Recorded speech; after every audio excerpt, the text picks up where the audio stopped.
परळीचे व्यापारी अमोल डुबे याचे 2 कोटीसाठी अपहरण करण्यात आले. याने बीड जिल्ह्यामध्ये पुन्हा खळबळ उडाली आहे.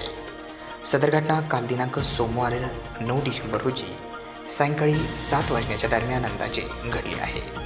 अशी माहिती आज मंगळवार दिनांक 10 डिसेंबर रोजी दुपारी 3 वाजता माध्यमांना माहिती देण्यात आली आहे. परळी शहरातील व्यापारी अमोल विकास डुबे यांचे 2 कोटीच्या खंडणीसाठी अपहरण करण्यात आले होते. अंबाजोगाई परळी रस्त्यावरील घाटात त्यांच्याकडून 4 लाख रुपये रोख आणि 10 तोळे सोने घेऊन त्यांना सोडून देण्यात आले.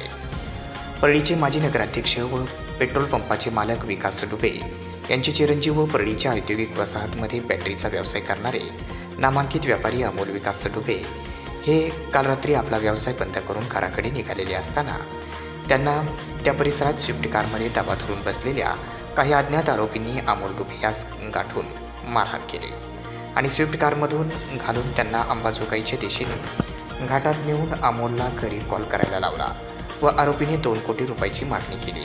यावेळी त्याच्या घरच्यांनी काही रक्कम पोच केल्यानंतर अमोलची सुटका करण्यात आली. या घटनेने परिसरामध्ये देखील मोठी खळबळ उडाली. या प्रकरणी त्यांच्या विरोधात पोलीस ठाण्यामध्ये तक्रार देण्यात आली आहे.